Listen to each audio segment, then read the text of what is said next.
start. Morning, Minister. Thank you very much. Morning. Can we just see? Good morning, Minister. Morning. Hi. I hope everybody can hear. But firstly, let me start by apologizing for our late start. I've just flown from Durban, and there were a bit of changes in our flights, and so that created a bit of a change in the time. But I'd like to welcome all of us as we are here. Let me start by acknowledging the Honorable Minister for Social Development and Minister Lindiwe, Zulu, the Honorable Deputy Minister of Health, Dr. Joe Pasha, the Director General for Health, Dr. Sandile Buthelezi, the Director General for Social Development, Mr. Linton Mkhize, Senior National Department Health officials, and Senior Department of Social Development officials, and all the prospective members of the multi-sectoral advisory committee on social behavioral change, with special mention of Bishop Bundwana, who is with us this side, all government officials, and all stakeholders from various social partner groups, members of the public and the media, and of course, last but not least, the youth of South Africa. 40 years ago, the youth of Soweto woke up to a winter's morning, much like today, but that was a different day, and on that day, nothing was going to stop the youth from the pursuit of freedom and not even death. Today we commemorate these youth who laid down their lives so that we may be free in ours. We commemorate the spirits of our young fighters and invoke this same spirit in the people of South Africa during these extraordinary times.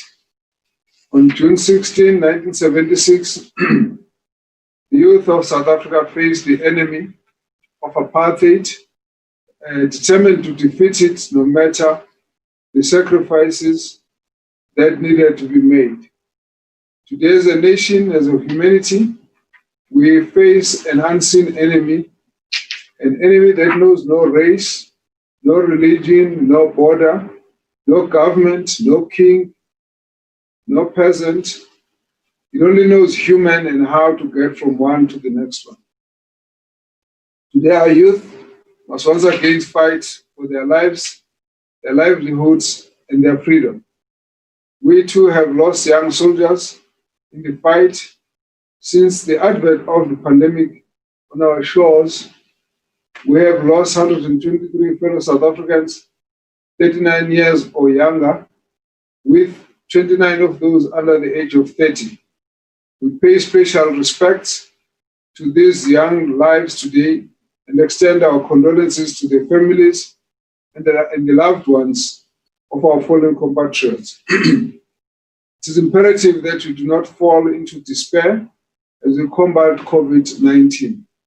We can never be complacent and never be found wanting. The coronavirus has decimated some of the strongest healthcare systems in the world and called on humanity to entirely reassess its way of living. It has changed the way we do things, the way we dress, the way we wash our hands, the way we greet or show affection. It has disrupted our social lives and threatens to sink economies. It has forced humanity to choose between life or external trappings. It is possible to fight back.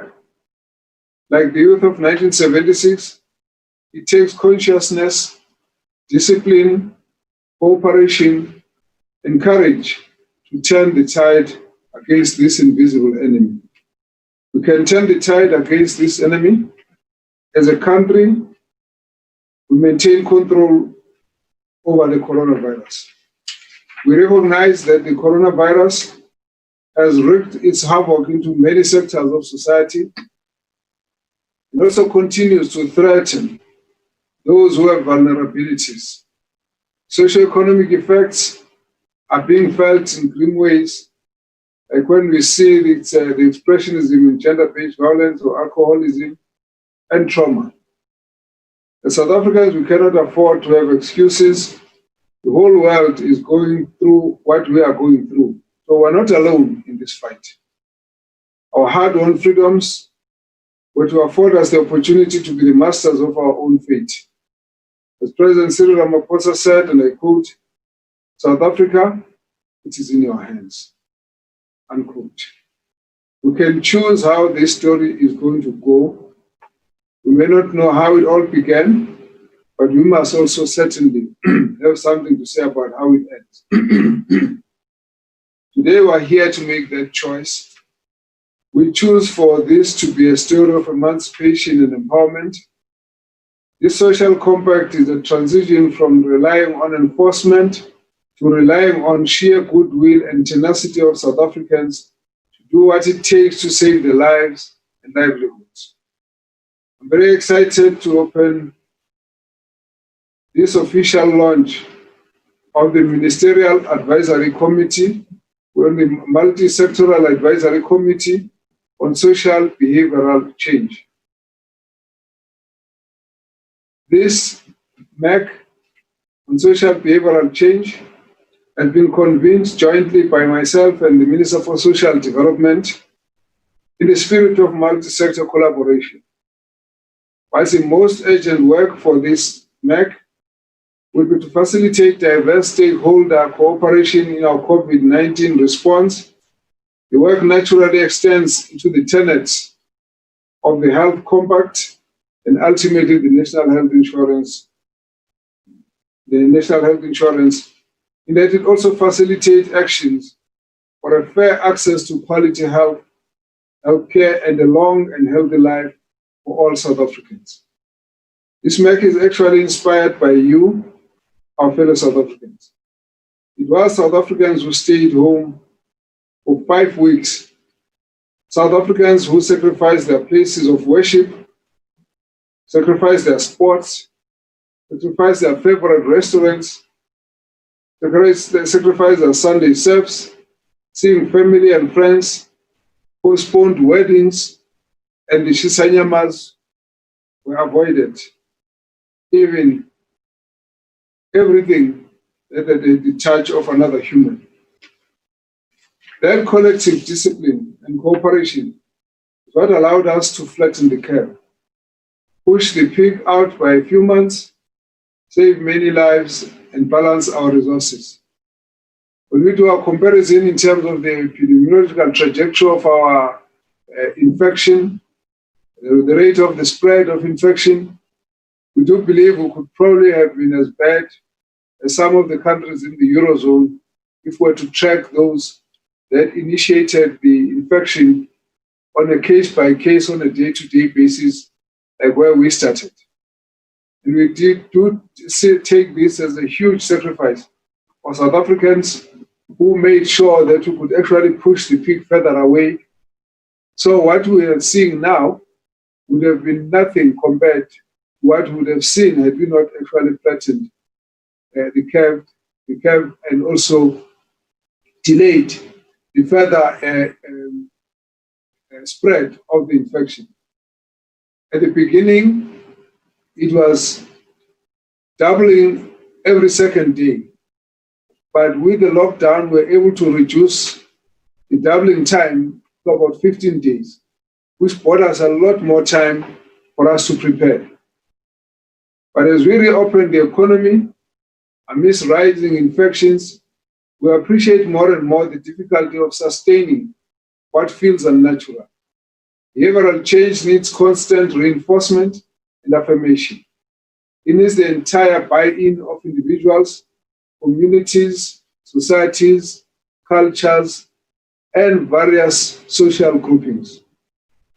As a consultative government, we're particularly excited about this initiative as we look forward to gaining deeper insight into the desires and will of our people and how we can partner together to achieve the things that we know we're capable of achieving.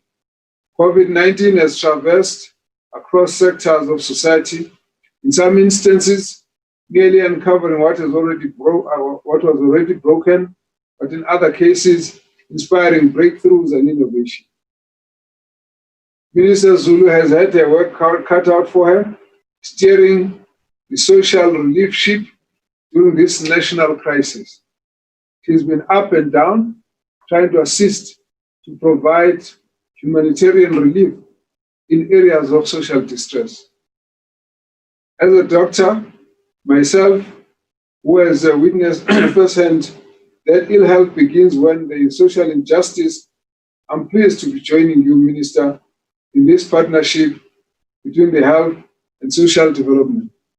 And similarly, my colleague, the Deputy Minister, we have looked at this over a long time and we're quite convinced that it is important at this point to acknowledge the role that various civil society partners have to play beyond the walls of the clinics and the hospitals. This can only augur well for the prosperity of the nation. And therefore, we have come to launch this multi-sectoral advisory committee on social behavioral change to acknowledge the fact that a huge amount of work has been done by health workers. From the point of the primary care setting, as we went out to do screening and testing of our communities, bring about awareness about the disease, our health workers have been in the forefront and we want to pay tribute to them. As people got admitted in the hospitals and had to be investigated, were admitted to be treated in hospitals, and made sure that we give our people the best of healthcare management that is possible in the country. Again, our professionals have played a role we could actually have offered as a service to South Africans. Our laboratory teams that have been out there testing the specimen and looking at each one of the specimen, not just as a specimen into the laboratory, but as a life of a human being out there in society. They have played a role and we want to pay tribute to them, as it were. Those in the administration and in the regulatory authorities who have spent sleepless nights to make sure that we provide the wherewithal to be able to respond and support our hospitals, our clinicians, our nurses, our doctors, and various other specialists and professionals. We want to pay tribute to all of them. But we want to say, as much as they've done a remarkable job, the job will not be complete until the community takes over the partnership and begins to lead the fight against the infection at a community level. This has to be a grassroots movement. It has to be a grassroots mobilization where the change of behavior is no longer an issue that people will do simply because there's a curfew. Change of behavior to not be something that people have to do because the police are coming to charge them and arrest them for being seen outside what the regulations have provided for. No, I just wanted to show you can go sleep. Require that each and every of the South Africans must take their own individual responsibility to save the nation. And therefore, the fight against COVID-19 is going to be won at a community level. It's going to be won in a house, it's going to be won in a taxi, it's going to be won in a bus, in a train, in a church, in a restaurant, in a factory, on the streets, in every part of our social life. That's where we need to take this battle to. And therefore, this battle can only be won if all South Africans are ready to take over the battle.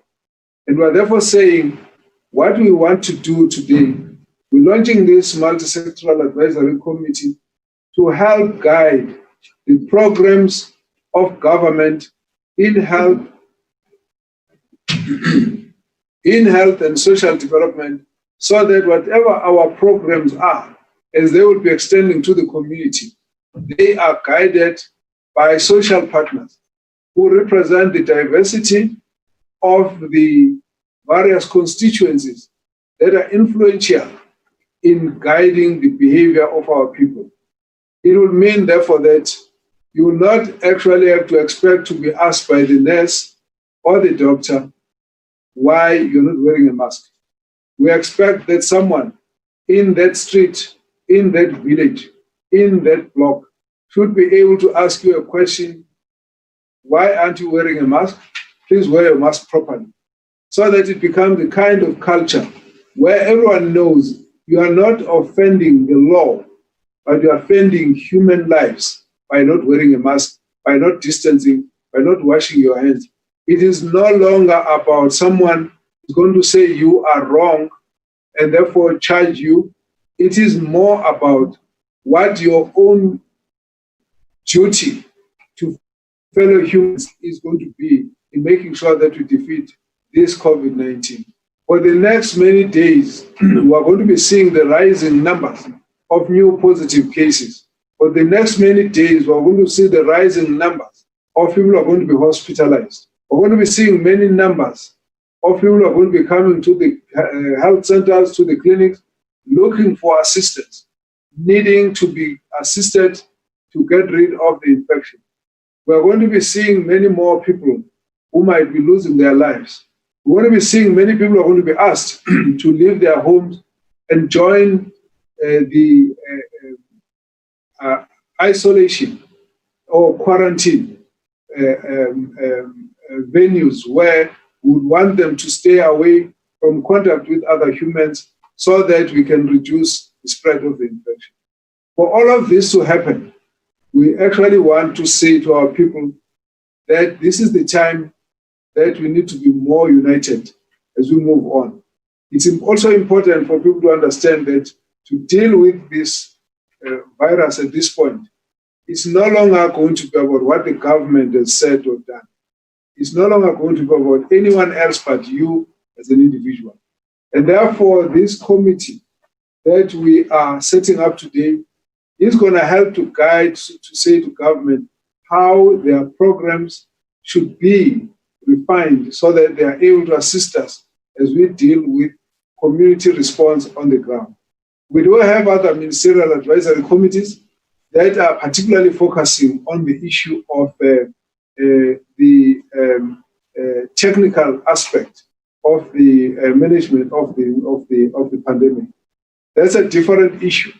Here we're focusing on a partnership that we need to change the behavior of our people, because out there in the community, it is going to be how we effectively implement these non-pharmaceutical interventions where people are going to wear masks at all times when they are outside in the public, where people are going to open up space of a meter or of 1.5 to 2 meters between themselves in a normal queue, in the bank, in the shop, in the shisanyama, in the, among street vendors and so on. Where someone will say, if you come into to a queue to come and buy fat cooks, but please wear your mask, and when you come here, here's a sanitizer. And therefore, before you touch, don't go touching everything, everywhere. This is the culture that we need to build. And that culture can only be done if we've got partners, social partners on the ground. We're going to be emphasizing the need for that. So we hope, therefore, that we'll be able to create this partnership at a ward level, at a district level, so that everyone out there knows that there's only one message. There's only one message that our president's giving us, and that is to hold each other's hands to fight, to defeat this virus. And therefore, we want to see a shift in the emphasis, which goes to what are people as individuals doing to deal with this infection. As the schools open, as the factories open, as normal activities open, as people start traveling, everyone needs to be conscious on their own about what their role is in the spread of this infection. We've seen the numbers are going up. The fact that the numbers are going up, unfortunately in our situation, the amount of economic distress, social distress, mean that we will have to ensure that we coexist with this viral infection. There's no way of closing down everything and then wait until we've completely defeated the virus. We have to defeat the virus whilst we're trying to rebuild our lives and our economy. And therefore, our focus on building lives and livelihood. I therefore want to thank the following members who have agreed to serve as part of this particular team to advise government.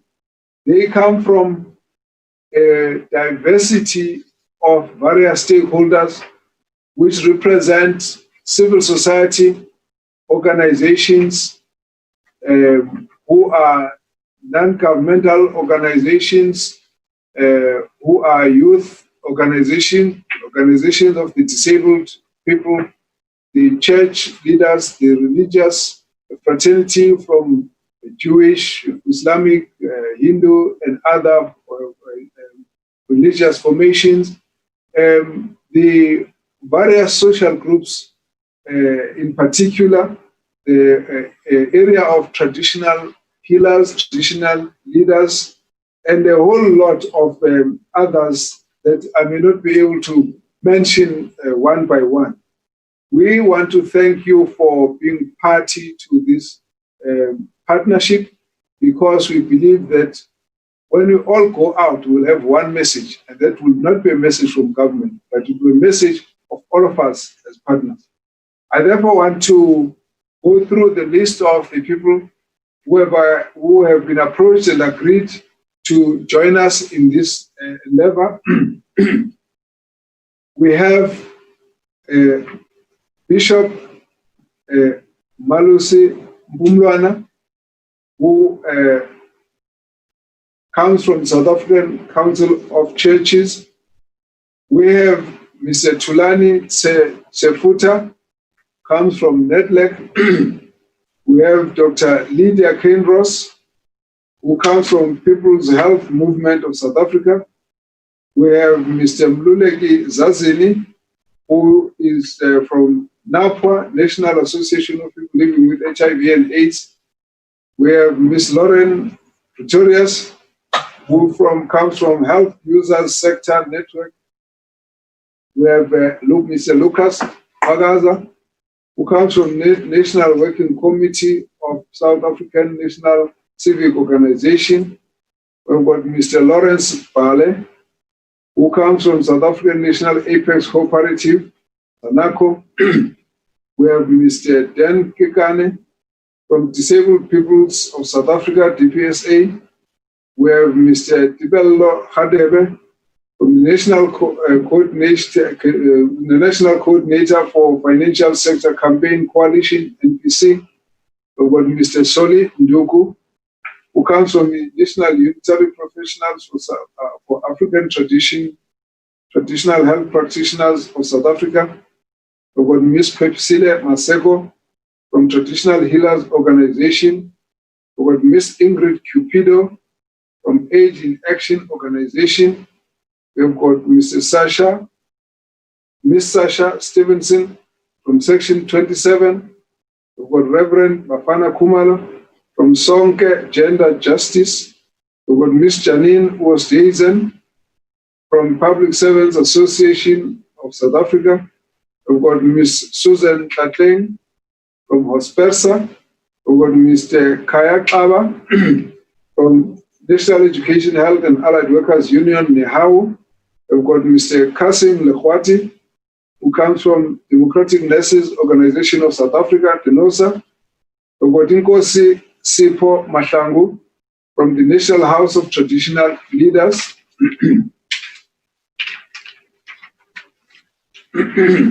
We've got Mr. Zwelini Mkhize, who comes from Contralesa, the Congress of Traditional Leaders of South Africa. We've got Pastor Ray Macaulay, who comes from Rema Family Church. We've got Elder Ephraim Msani, who comes from the Church of Jesus Christ of the Latter-day Saints. We've got Chief Rabbi Goldstein. We've got Mulana Ibrahim Bam. We've got Advocate Pundit Ashwin Trikamji, Rabbi from the Jewish faith, Mulana from the Muslim faith, Advocate Trikamji from the Hindu faith, and then we've got Apostle Collins Ramo from the Alliance of Pentecostal and Charismatic Churches of South Africa, and Bishop Musa Sono from Grace Bible Church. We've also got Miss Mary Klook from South African Jewish Board of Deputies. We've got Miss Yamgela Makubula from JS Rus Africa. We've got Miss Sulosh Pillay from Daughters of Africa.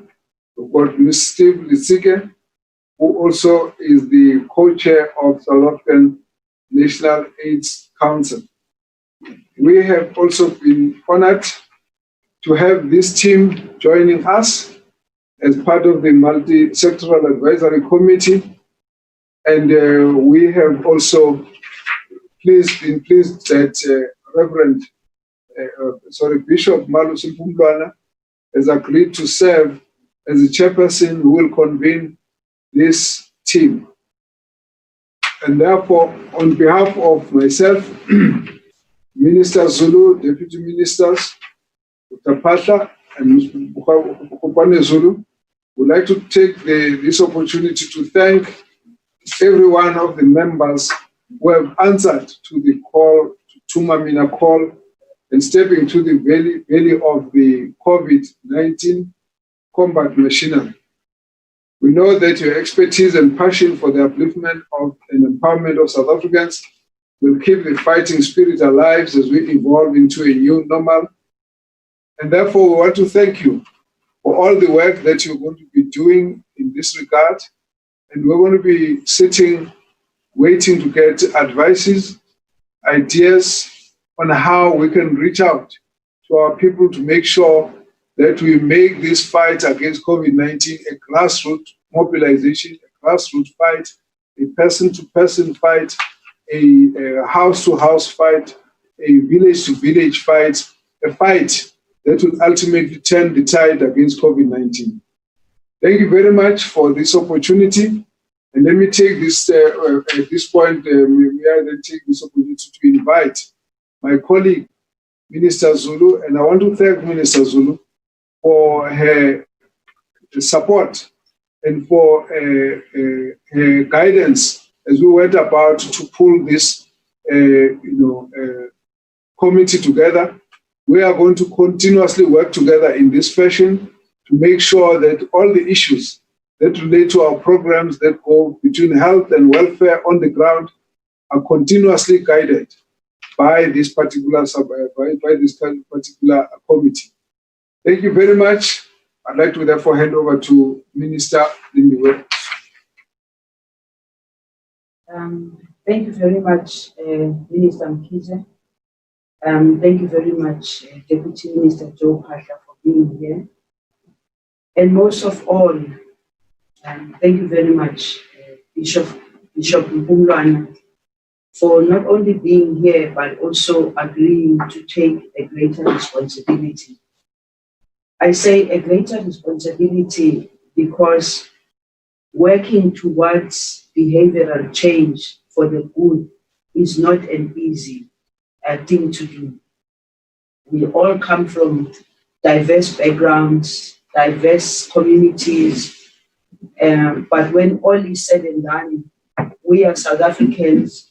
We are a nation that has to work with each other, walk with each other, do the best we can, working with each other to respond to the remarks in particular that have been expressed by Minister Mkhize with regard to us fighting the scourge of COVID-19. And Minister rightfully talks about us ensuring that house to house, street to street, community to community, village to village, we have citizens of South Africa appreciating and understanding that each and every one of them's behavior has got an impact on others. I wish to also thank everyone who is here, representatives of the Multilateral Multi-Sectoral Advisory Council on Social Behavior. I wish to thank you for taking your time on a day like this when we are supposed to be commemorating June 16 and not commemorating it in the same way that we've always done in the past. But I do wish to salute the youth of then, 1976, who are today in the different sectors, doing their best to continue the struggle that was started even before June 16 itself. I'm talking about those that contributed towards the liberation of South Africa, and they still contribute even today to ensuring that South Africa becomes a better place for all to live in. Minister Mkhize talks about extraordinary times, and it reminds me of the fact that June 16 came at a time when young people of the time, they told themselves that siyaya noma kunjani, determined and with the will to survive and commitment to change. And this is the call that we make to the youth of South Africa today, that this is your time too, to do exactly the same as the youth of 76 did, but in a different environment altogether. The youth of June 16 were propelled by something that they could not control, that is the government of the day, the government of apartheid. The youth of 76 took a decision that they were going to fight until the end. Today, the youth of today do have a government that is committed to working with them, a government that is committed to ensuring that there is change, a government that wakes up each and every day and looks for solutions to the challenges that are faced by our people. I speak about the youth of 76 because I want to make reference to the youth of today and call upon them to have the same determination, the same commitment to change, and they should extend this fight that we are talking about today, and that is this fight against the scourge of violence against women and children. And this is something that will call upon us exactly the same way that Minister Mkhize is talking about us going house to house, street to street, community to community, just making sure that there is an appreciation and an understanding that the women of South Africa deserve to live better. The women of South Africa want to contribute towards the well-being of our nation like anybody else. And this is a time for us as a nation to stand united in action to end this violence. And at this point, I do want to thank individuals in our communities. I wish to thank families that stand up to fight. I wish to thank communities who stand up and fight against gender-based violence. I know it's the most painful period of our time when we think we are getting somewhere and then it raises its ugly head again. And then again, we have a list of young women that we have to bury on day-to-day basis. I wish to thank the NGOs. I wish to thank the religious community and faith-based communities for getting out there and standing up and saying no to gender-based violence. It is a time for us to stand together as a nation and fighting. It is worse at this time because of lockdown, because of COVID-19. Some of the women who are able to make a run, make a dash, are unable to do so because of lockdown. Our call, particularly as a Department of Social Development and the Department of Women, Children and People with Disability, our call to the nation is that Do not close your ears and your eyes when you can see that something is happening, something is not right. You must be vigilant as community members when you see that a woman comes to work with a bruised eye, a woman is hiding her face with a scarf or something. And now it's worse, we're even wearing the mask. I think that's when women are going to be using the mask to hide their faces. Let us see the scars. Let us see the emotional trauma. Let us see what women are going through, women and children. In fact, in our view, as a Department of Social Development, because we are responsible for the well-being of each and every South African, we are saying no to any form of violence, which therefore means families, parents, mothers, grandmothers, fathers, uncles, they should not, under any circumstances, when they feel that they are under pressure, think that raising a hand is the best thing to do, or even screaming and raising your voice. It is time, as a nation, we focus on building the new nation. We are talking about this multi-sectoral advisory committee on social behavior. Social behavior. This is what we have to keep on repeating to ourselves. How do we change social behavior in such a way that each and every citizen in our country feels the comfort of being a South African? As a department that derives its command name from Section 27 of the Constitution, working with national multi-stakeholder organization is paramount. As government, we have always encouraged dialogue and consultation with all sectors of society, whether in developing policy or in implementing programs. And in particular, in the implementation of programs, I think this is where we need to focus as South Africans, because we've got very good policies that are praised by the entire world. We've got a very good constitution. Our challenge is that mobilizing ourselves so that we create a sense of ownership of all sectors of society, and we remain a government that consults widely in the execution of our mandate. And I think it can be seen even by what we are having today here, including the consultations that have been done by President Cyril Ramaphosa widely with communities. It is because we have always believed in consultation. We have always believed that we need to talk to our people at all times. As leaders with extensive reach, influence, and covering a very broad spectrum of society, we look to you to work with us as government to create and drive a behavioral change in fostering a culture of national pride and unification of the South African nation, in defeating this invisible enemy and taking South Africa forward. Now more than ever before, civil society organizations have a critical role to play in response to the pandemic. We are fully aware that no single department or organization can address the unprecedented socio-economic challenges posed by this pandemic. In fact, the regulations as guided by the National COVID-19 Command Council seeks to rally all sectors of society to work together, including business, civil society, and the public sector, in order to protect the dignity and safety of those most in need beyond current intervention. This is in line with our objective of the nation building and the building the South Africa we want. While we are building the South Africa we want, brick and mortar and all, I've said to Minister Mkhize, it's important also for us to focus on the South African as an individual who has to inhabit the South Africa that we are building. One of the fundamental outcomes of social sector intervention is creating social cohesion.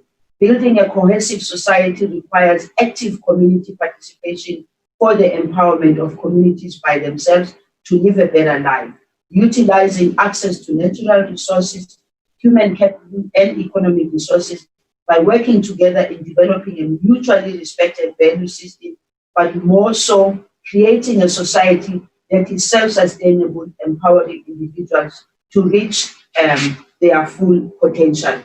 Our expectation of this committee is therefore the following: to provide advice on social and cultural factors that may relate to the spread of COVID-19 as it pertains to different sectors of civil society, provide advice on social and cultural interventions that may assist in the mitigation of the spread of the virus, and advise on the role of different sectors in civil society in response to the epidemic, with reference, not excluding, social impact, psychosocial support, food security relief measures, communication and social mobilization, promotion of health hygiene, including cough and sneeze hygiene, regular hand washing, using of masks and physical distancing. You will also note that we have deliberately included faith-based organizations, NGOs representing various sectors, traditional leaders and traditional healers, representatives from youth organizations, as well as organizations representing the elderly, among others. This is because we want to expand our response to this pandemic through organizations that are on the ground and in touch with our people. We want to do this house to house, street to street, community to community. And we have always been united as a nation, and I'm sure that we'll be able to do the same.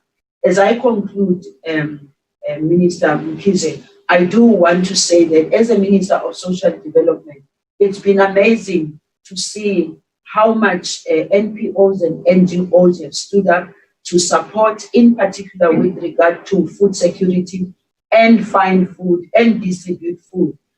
President Cyril Ramaphosa has always said to us, nobody must go hungry in South Africa. And this period has shown us that it is possible for us to step up and make sure that no family goes hungry, no individual goes hungry. It's always a question of how do we work together? How do we bring this food to people? We can talk about other things, but if there's one thing that that has been seen in this period is that there's enough food in South Africa.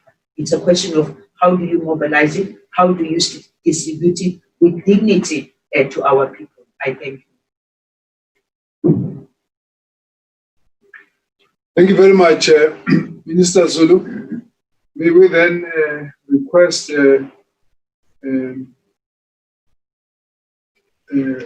Bishop Melusi Umlwana, who is our incoming chairperson of the multi-sectoral advisory committee, to make some remarks.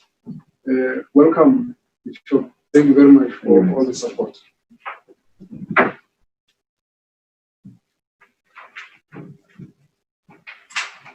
Minister Mkhize, Minister Zulu, Deputy Ministers, and the members of the advisory committee all together. This is a very special moment in many ways, and I've been wondering why it was that it happened to be on the 16th of June that we meet to do this. And I would like to believe that we're doing this on this day in order to gain leverage from the energy of the generation of 1976. And that together we shall be as fearless as they were in dealing with what is ahead of us. I thank the ministers for conceptualizing this, that it creates the space for us to come together from our diverse social locations, to meet in this way, to share ideas, and to learn from each other how best to preserve lives in South Africa. I've agreed to serve as chair of this committee only because someone has to ensure that all of these significant voices are coordinated for coherence. There is no clear eminence amongst us. Every voice, every sector, and every leader will and must have equal opportunity to bring the influence that is necessary, not only to advise government, but also to shape the thinking as best they can of the communities that they represent. We're in a new social and economic reality, and we're at this time working towards what will be the post-COVID way of life. And this is what brings me back to the June 76 experience. South African history has a pre-76 and a post-76 reality. That's a milestone that all historians will always have to reference. It seems to me that we are now shaping a post-COVID reality of South Africa, which will have a different way of expressing ourselves, a different way of relating to each other, a different way of greeting each other, as well as a different way of being in community. This is very difficult. It's not easy. Minister Mkhize has the primary responsibility in guiding both government and society in changing the lifestyles to prevent the spread of this virus. In the same environment, Minister Zulu has the primary responsibility to ensure that as we do that, we lay the foundation for new social relationships. And that is why her address not only talks about the virus, but also talks about what the executive director of UN Women, Mkhize is referred to as the silent pandemic, the silent pandemic, that of the women at home. We have witnessed, not only in this country, but in other countries as well, a huge increase in domestic violence, as well as the killing of women. In South Africa today, we are reminded that the lockdown is actually an experience as a jail in some way for those victims of domestic violence who cannot get themselves out. And so I would like to believe that this committee, with all the people that it relates to, will take the opportunity not only to prevent, to drive down the virus spread, but also to drive down the treatment, the ill treatment of women and children in our society. We are representatives of social communities, and we have the capacity to use our space to achieve this. I grew up in a rural village, and every winter we always had an expectation of fires burning down the hearts of the village. And as young people, it was our responsibility collectively to go from one end of the village to the other, burning the grass around each homestead, so that when the big fires come, they don't reach the thatches of our homes. It was never an issue of each home by itself. And it is the same spirit that I would hope we can take in this environment, that we will collectively burn the grass through which the virus will spread around our homes, but also burn the grass through which women in our society will be made victims of violence. And my appeal, therefore, even though I don't see this in the terms of reference, is that we should, when we have our own time, collectively agree to combine that this agenda is not only about the virus, COVID virus, but it's also about stemming the tide of gender-based violence in our society. It can be done. This is something that we can work together on. The agenda is very simple. Drive down infection. To drive down infection. We've been advised that there's an expectation that if nothing helps, there will be no less than 45,000 people dead by November.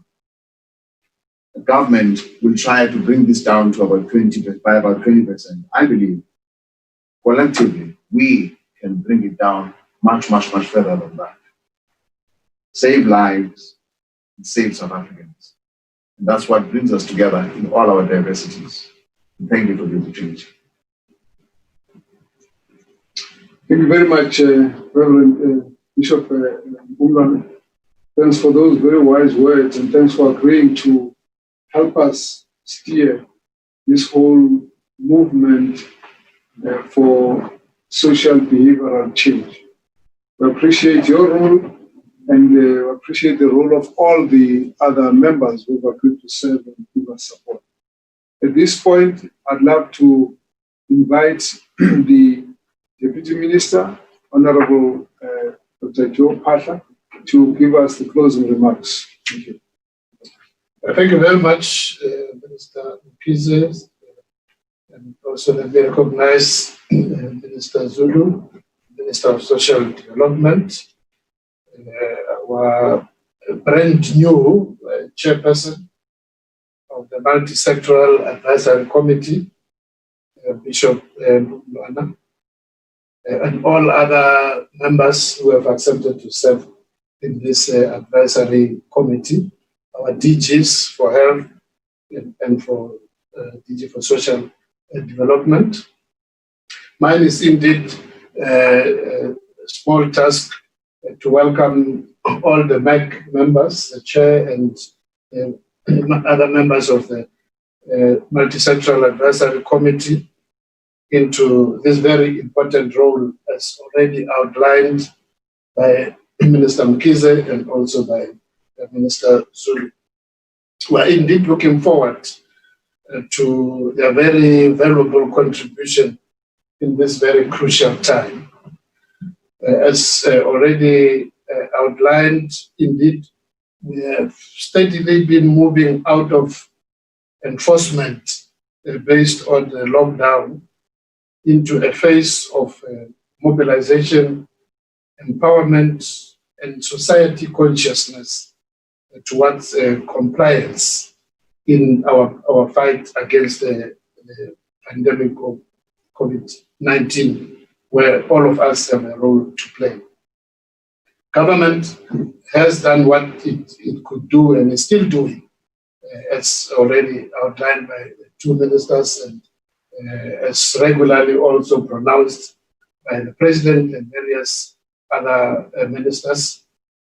But the ultimate triumph in this battle against COVID-19 is now going to depend on all of society as individuals and also as communities and as various sectors.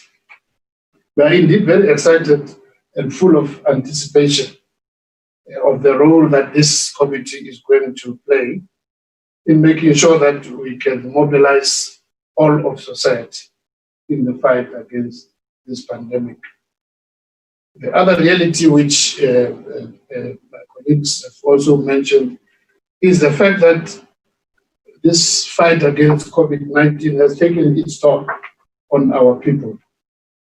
In the areas of livelihoods, in the economy, many people lost their income, especially those who are running their own small businesses, self-employed, and even some who were formerly employed, where various sectors in which they've been employed have had to fold. It has also had an impact in the social lives, as already touched by the two ministers here. A lot of sacrifices are being made, have been made. Some of those are being slowly opened up, but we know that there is still a lot of hardship which many of our people are bearing in the fight against this COVID-19. So we look forward and believe that this wise men and women with a lot of experience, a lot of grassroots touch, that their advice will come very handy.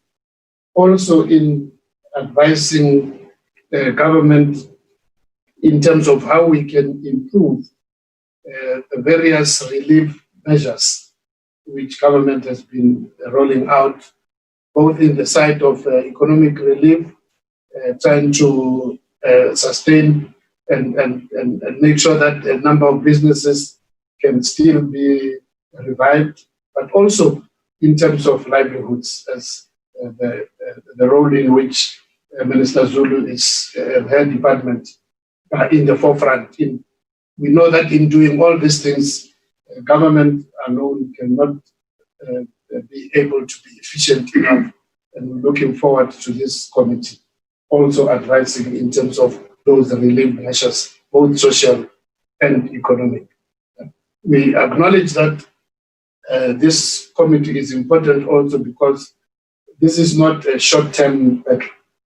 It is a very long-term one, and if we're going to be able to remain with energy, as Bishop has already said,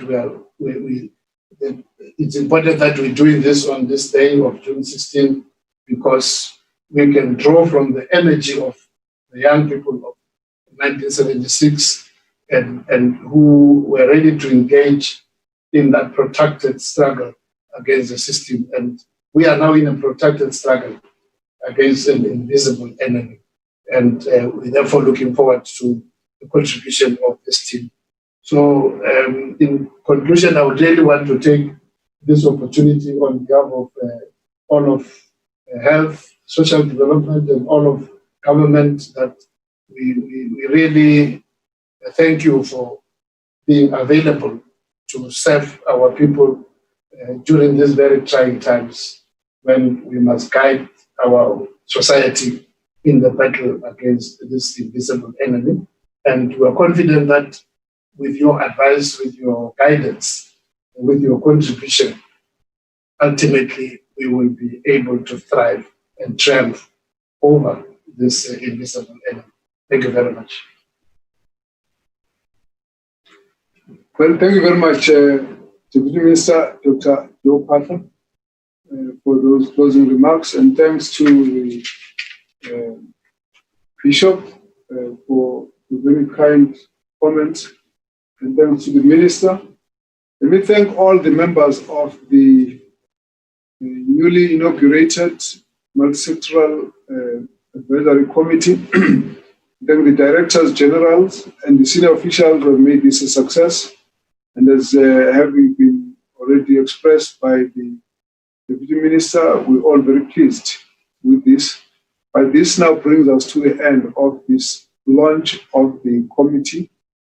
Let me then say that the Directors General will liaise with all the members of the committee. Then they will have their business meetings, which will then be presided over by the Bishop Mbungwana, and then all the specifics, the details in relation to how the committee will work and how the advisories will be managed, and all of that will be discussed in the business meeting.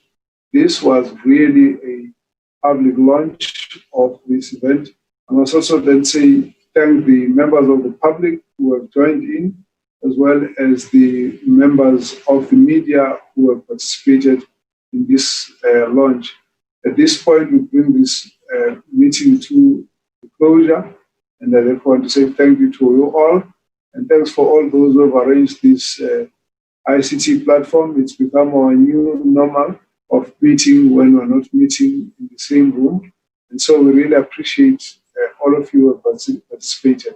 Thank you very much. This session is therefore adjourned. Thank you.